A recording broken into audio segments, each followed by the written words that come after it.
अनादिकाल की बात है, जब संसार पाप, अधर्म और अज्ञान से भर चुका था, तब देवताओं ने परमपिता ब्रह्मा, विष्णु और महेश से प्रार्थना की, हे प्रभु, इस धरती पर फिर से धर्म की स्थापना कीजिए, मानवता बचाइए।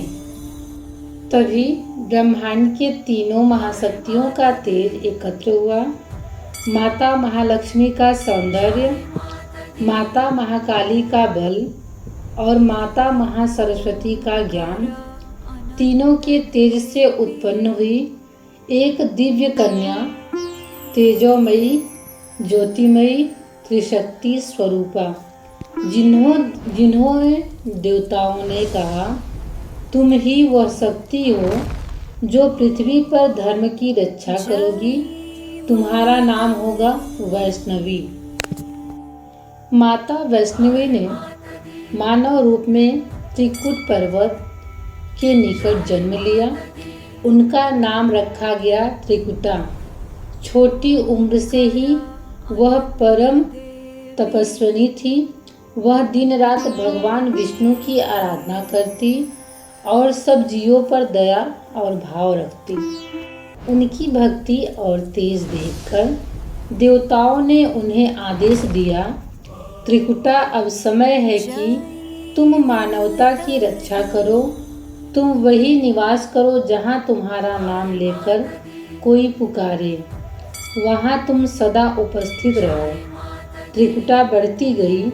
उनका तेज इतना था कि दानव, राक्षस और अधर्मी लोग उनसे भयभीत होने लगे। उन्होंने तपस्या, दया और धर्म से अपने चारों ओर एक दिव्य ऊर्जा का घेरा बना लिया।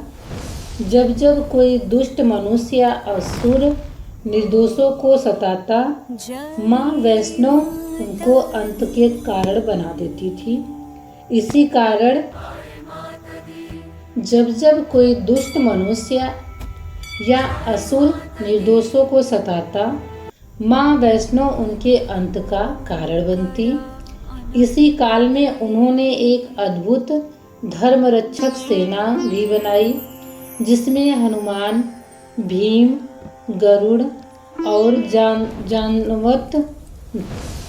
इसी काल में उन्होंने अद्भुत धर्मरक्षक सेना भी बनाई, जिसमें हनुमान, भीम, गरुड़ जैसे देव योद्धा उनके सहायक बने। इसी समय एक शक्तिशाली तांत्रिका और योद्धा था भैरवनाथ। उसने सुना कि एक दिव्य कन्या हिमालय पर तप कर रही है, जिसके पास असाधारण शक्ति है। भैरव के मन में अहंकार आ गया। वह माँ की परीक्षा लेना चाहता था। एक दिन वह उनके आश्रम में आया। माँ ने विनम्रता से उसका स्वागत किया और कहा, भैरव, तपस्या का अर्थ है आत्मसंयम। शक्ति का उपयोग धर्म के लिए करो, अधर्म के लिए नहीं। परंतु भैरव का अहंकार बढ़ गया। वह उन्हें अपनी शक्ति से जीतना चाहता था। माँ ने बार बार समझाया, पर जब उसने मर्यादा लांघ दी, तब माता ने अपनी सिंहासनी रूप धारण किया। त्रिकुट पर्वत गूंज उठा। वायु में अग्नि की लपटें उठी। आकाश से देवताओं ने पुष्प वर्षा की। माँ और भैरव पर भीषण युद्ध हुआ। भैरव शक्तिशाली था, पर माँ अजेय थी।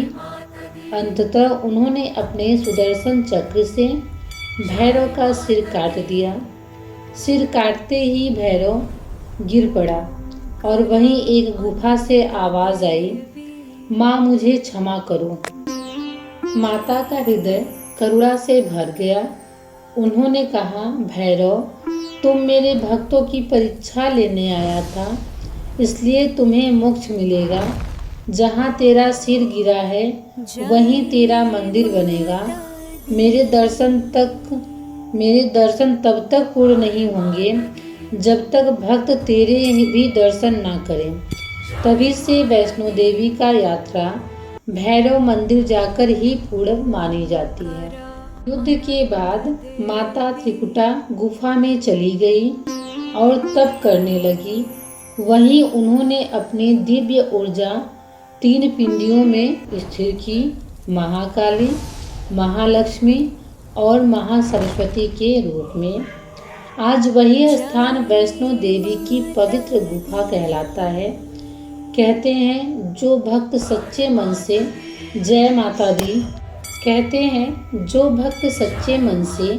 जय माता दी कहकर वहां जाता है, माँ उसके हृदय की हर पुकार सुन लेती हैं।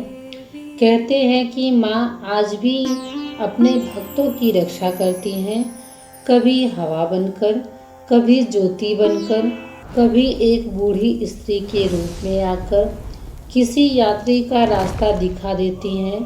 जिनका मन सच्चा हो माँ उन्हें दर्शन देती हैं, भले स्वप्न में ही सही। माँ वैष्णो देवी कहती हैं, धर्म, दया और सत्य की राह चलो, अपने भीतर की शक्ति को पहचानो। जब जब तुम सच्चे मन से मुझे पुकारोगे, मैं वहीं रहूंगी तुम्हारे साथ। जय माता दी। हर वर्ष लाखों श्रद्धालु इस पर्वत पर चढ़ते हैं जय माता दी के उद्देश्य को साथ, और माता अपने हर भक्त को वही वरदान देती हैं, साहस, शक्ति और शांति। जय माता दी। Hello my YouTube family, welcome है आप सभी का हमारे ब्लॉग में। तो कैसे आप सब ये कमेंट में ज़रूर बताना। जो भी माता रानी के सच्चे भक्त हैं वो कमेंट में जय माता दी, जय वैष्णो देवी ज़रूर लिखेंगे। मिलते हैं नेक्स्ट ब्लॉग में, तब तक के लिए जय माता दी, जय माता दी, जय वैष्णो देवी।